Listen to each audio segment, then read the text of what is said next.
Good morning student, class 11. Today we will read lesson 2 the address. The address में हमने part 1 2 complete कर लिया है. आज पार्ट 3 पढ़ेंगे और इस चैप्टर को भी कंप्लीट करेंगे. इस चैप्टर को कंप्लीट करने से पहले हमने पार्ट 1 और 2 में क्या पढ़ा था उसको थोड़ा रिवाइज कर लेते हैं. क्या देखा था हमने पार्ट 1 में? सबसे पहले यही देखा था कि मिसेस डोरलिंग और मिसेस एस की बेटी, तीन का कैरेक्टर है इस चैप्टर में. मिसेस एस की बेटी ठान लेती है कि मुझे हॉलैंड जाना है युद्ध के बाद. जब प्रथम चरण कंप्लीट होता है तो युद्ध के बाद हॉलैंड जाती है मिसेस एस की बेटी. जब हॉलैंड जाती है तो वो सोचती है मैं अपनी माँ की पुरानी चीजों को वहां से लेके आ जाऊंगी. लेकिन वहां जाने के बाद जब वो सारी चीजों को देखती है, वहां सारी चीजें जो एटमोस्फियर होता है पूरा चेंज होता है, तो वो ठान लेती है कि मुझे यहाँ से कुछ भी लेके नहीं जाना है और ना ही अपने आप को दुखी करना है. वो अपने आप को ज्यादा दुखी नहीं करना चाहती थी, इसलिए उसने निर्णय लिया कि मैं यहाँ से कुछ भी सामान वापस लेके नहीं जाऊंगी. उसके बाद वो जब हॉलैंड जाती है तो उसकी जो मुलाकात होती है मिसेस डोरलिंग से होती है. मिसेस डोरलिंग उसको जानते हुए भी अनजान बनती है. पहले मिसेस एस की बेटी को डाउट होता है कि शायद मैं गलत घर में आ गई हूँ, गलत घर में जाके बेल बजा दिया है मैंने. फिर दोबारा से उसके घर में जाती है डोर के पास, और वहां का जो लोकेशन होता है, जिस तरीके से वो बिहेव करती है, उसे पूरा यकीन हो जाता है कि यही मिसेस डोरलिंग है. और फिर उसकी माँ ने पहले जो बताया होता है नंबर 46 स्ट्रीट मार्कोनी, वो उसे याद रहता है और ठीक उसी जगह में जाती है. सारे रास्ते से फैमिलियर रहती है, जाने पहचाने रास्ते रहते हैं. उसी रास्ते से जाते जाते मिसेस डोरलिंग के बारे में सोचने लगती है और वही पूरी कहानी वो सोचती रहती है कि मिसेस एस और मिसेस डोरलिंग के बीच में किस तरीके से दोस्ती रहती है और डिस्कनेक्ट हो जाती है. फिर से दोबारा मिसेस डोरलिंग उसकी माँ से कनेक्ट होने की कोशिश करती है और एस की जो बेटी रहती है वो उसकी शादी तरीके को बहुत अच्छी तरीके से जान लेती है और वो अपनी माँ के अगेंस्ट जाना चाहती है, लेकिन चाह के भी वो अपनी माँ के अगेंस्ट नहीं जा पाती है क्योंकि उसकी माँ उसे डांट कर चुप करा देती है. तो इसी चैप्टर को हम लास्ट पैराग्राफ क्या है देखते हैं और इस चैप्टर को कंप्लीट करते हैं. Let's start. Again I hear the unnatural sound of my voice and I went on. I remembered my mother once asked me if I would help her polish the silver. मुझे बहुत अच्छे तरीके से क्या हो रहा था, याद थी सारी चीजें और मुझे अपनी ही आवाज कैसे सुनाई दे रही थी, अननेचुरल, अस्वाभाविक सी मुझे अपनी आवाज सुनाई दे रही थी. और मैंने अपनी बात को कंटिन्यू जारी रखते हुए कहा कि मुझे याद है मेरी माँ ने एक बार मुझसे क्या कहा था कि जो स्पून है उसको सिल्वर पॉलिश करने के लिए कहा था. It was a very long time ago. ये बहुत साल पहले की बात है. And I was probably bored that day or perhaps I had to stay at home because I was ill.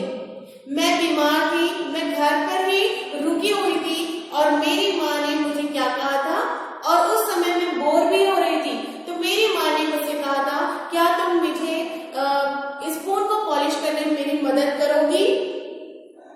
As she had never asked me before. और इस तरीके से मेरी माँ ने कभी भी नहीं पूछा था. I asked her which silver the meat and she replied surprised. और क्योंकि पहले उसने मुझे कभी भी ऐसा नहीं पूछा था तो मैं उनकी बातें सुन के बहुत ही ज्यादा आश्चर्य हो गई थी, सरप्राइज हो गई थी. और मैंने पूछा कौन सी चांदी जो पॉलिश है, सिल्वर पॉलिश, कौन सी चांदी की पॉलिश कर रही है. और फिर उन्होंने क्या बताया, आश्चर्य होके मुझे निश्चित रूप से चम्मचों और कांटों छुरियों की बात मुझसे कर रही थी. That it was the spoons, forks and knives of course, and that was the strange thing. और वह मेरे लिए क्या था, एक नई बात थी कि मैंने कभी भी सिल्वर की पॉलिश नहीं की थी. और मेरी माँ मुझसे जब निश्चित करते हुए कहा कि वो क्या है, स्पून है, जितने सारे चम्मच है, छुरियां हैं, वो कांटे वाले चम्मच है, उनको सिल्वर की पॉलिश करना है. I didn't know the country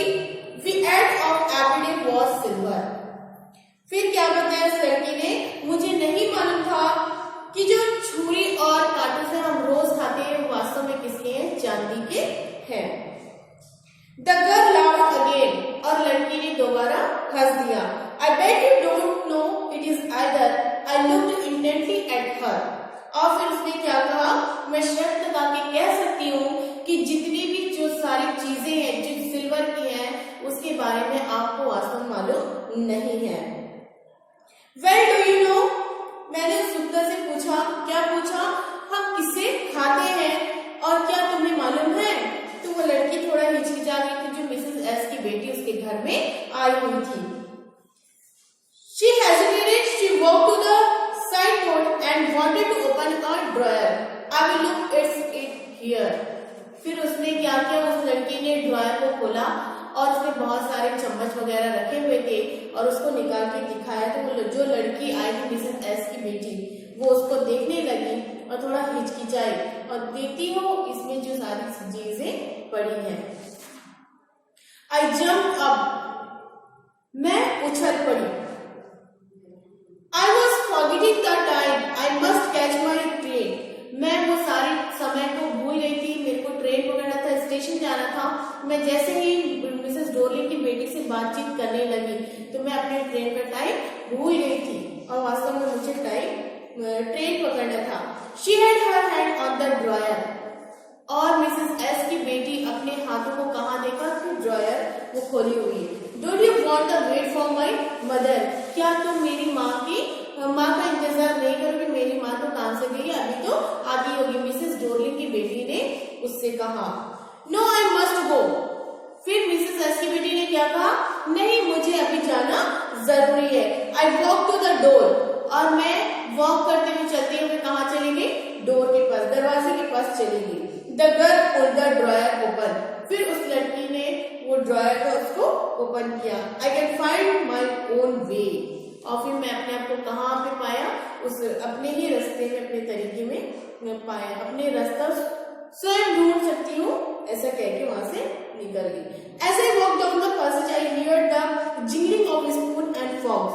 जैसे ही मैं निकल रही थी अपने रास्ते के लिए तो मैंने किसकी आवाज सुनी, बहुत सारे जो चम्मच है, जो फॉर्क है, जो कांटे वाले चम्मच है, उसकी जिगलिंग की आवाज, खनखनाने की आवाज मैंने सुना। At the corner of the road, I looked up at the name plate.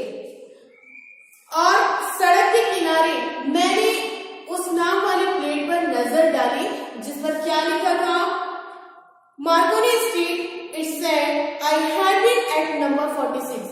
उस नेम प्लेट में क्या लिखा हुआ था, मार्कोनी स्ट्रीट और नंबर 46, जो उसकी माँ ने कई साल पहले एक बार बताया था। The address was correct. तब उसे पता चला कि वास्तव में जो उसकी माँ ने एड्रेस बताया था, जो पता बताया था, वो सही था और वो बिल्कुल सही जगह में पहुंची थी। But now I didn't want to remember it anymore. लेकिन अब मैं कुछ भी याद नहीं रखना चाहती थी। I wouldn't go back there because the objects that are linked in your memory with the familiar life of former times instantly lost their value when severed from them. You see them again in strange surroundings. फिर उस लड़की ने, Mrs S की बेटी ने क्या कहा कि मैं तो उसे याद रखना नहीं चाहती थी बिल्कुल भी, क्योंकि मैं वहां से वापस चले जाना चाहती थी। क्यों चले जाना चाहती थी, जबकि सारी वस्तुएं आपकी खुद की जानी पहचानी हो और उस चीज से आप फैमिलियर होते हुए भी अनजान बनने की कोशिश करना एक असंभव बात है, एक इम्पॉसिबल बात है। तो मिसेस एस की बेटी क्या बताना चाह रही है, सारी चीजें हमारी खुद की होते हुए भी जिस चीज से हम अनजान रहे उस जगह से चले जाना ही ज्यादा बेटर होता है, क्योंकि जानी पहचानी चीजें क्षण भर में ही अपनी कीमत को खो देती हैं जब वे आपसे अलग हो जाती है। होते हैं जनरली, अगर हमारी कोई चीजें हमारे पास में है, हम उस चीज को उठा के किसी और को दे देते हैं तो उसकी कीमत, उसकी वैल्यू जो है हमारे लिए कम हो जाती है। ठीक उसी प्रकार से जो मिसेस डोरलिन थी, मिसेस एस के घर आई, सारा सामान लेके चली गई अपने घर में, और जो मिसेस एस की बेटी कई साल के बाद मिसेस डोरलिन के घर जाती है, वो अपनी ही चीजों को देखती है। मिसेस डोरलिन की जो बेटी है वो मिसेस एस की बेटी को उनका ही सामान ऐसा दिखाती है जैसे उनका खुद का हो। तो वो मिसेस एस की बेटी क्या बोल रही है, वो चीजों की हमारे लिए कोई वैल्यू नहीं रह जाती और क्षण भर में वो अपनी कीमत खो देती है। You see that again in stress surrounding, जब उन चीजों को आप एक नए वातावरण में दोबारा से देखते हैं।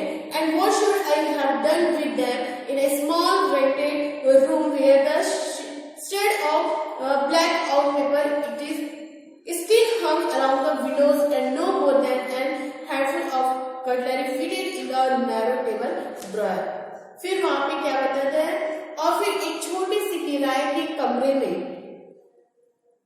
मैं उनका क्या करूंगी। बता रही मिसेस एस की जो बेटी है वो कहीं किराए में रहती है, उसका घर जो है बहुत छोटा सा रूम है जो किराए पे लिया हुआ है। तो वो बोल रही है कि ये सारे सामान अगर मैं ले भी जाती हूँ तो उस किराए के छोटे से रूम में इसका क्या करूंगी, जहाँ पे रोशनी के लिए भी प्रयोग किए जाने वाले जो काले पड़े हुए कागजों के टुकड़े अब भी खिड़कियों से लटक रहे हैं। कहने का मतलब ये है कि इतने सारे कंजस्टेड जगह है कि जो सामान है उसके लिए भी जगह नहीं, कुछ कुछ सामान जो है रोशनी में, जो रोशनी खिड़की से आती है वहां पे लटके हुए, तो ये एक्स्ट्रा सामान ले जाके मैं कहाँ रखूंगी। और मेज वाली तंग दराज में मुट्ठी भर से ज्यादा कटलरी भी नहीं आ सकती।